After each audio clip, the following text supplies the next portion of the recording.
সবজির দাম কিছুটা কমলেও বেড়েছে আলু পেঁয়াজ সহ মশলার দাম। দেশে উৎপাদিত সরিষা কালোজিরার দাম কিছুটা কম হলেও কেজিতে 1,000 টাকা বাড়তি গুনতে হচ্ছে এলাচে। আমদানি নির্ভর বেশিরভাগ মশলার দাম বাড়তি।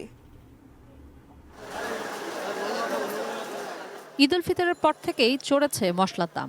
আসন্ন ঈদকে কেন্দ্র করে দারুচিনি, এলাচ, লবঙ্গের চাহিদা বেশি, চাহিদা আদা, রসুন আর পেঁয়াজেরও। 1.5 মাসের ব্যবধানে 570-80 টাকার জিরা এখন 700 থেকে 750 টাকা।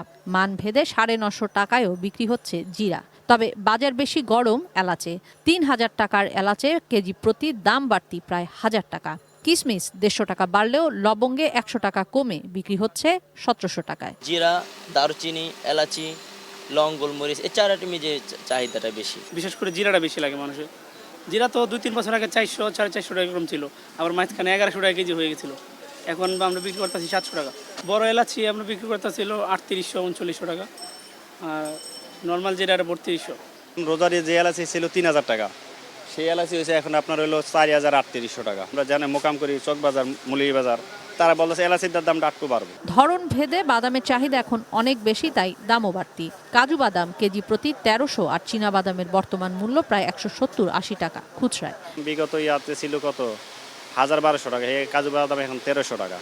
কাঠবাদামের দামও বাড়ছে, কাঠবাদাম প্রায় 100 টাকা 110 টাকা বাড়ছে। একটা জিনিস বেড়ে যাচ্ছে, সেটা বেড়েই যাচ্ছে, সেখান থেকে আরও বাড়বে, বাট এখান থেকে কখন আর ব্যাক করবে না। এক সপ্তাহ ব্যবধানেই পেঁয়াজের দাম বেড়েছে আবারও। 65 টাকার পেঁয়াজ এখন কিনতে হচ্ছে 75 থেকে 80 টাকায়। আদা রসুনের দামও কেজিতে বাড়তি 10 থেকে 20 টাকা। আলুর দাম ওই আগের ভয়ই 55 টাকা, কিন্তু পাইকারি বাজার একটু বেশি, 47 টাকা 48 টাকা পাইকারি কিনতে হয়। দেশি আদা আপনাদের হলো 220 টাকা, 230 টাকা কিনা, আপনাদের হলো 200 টাকা। চায়না আদা আপনাদের 220 টাকা কিনা, 240 টাকা বিক্রি। কিশোর জাহান, এটিএন নিউজ, ঢাকা।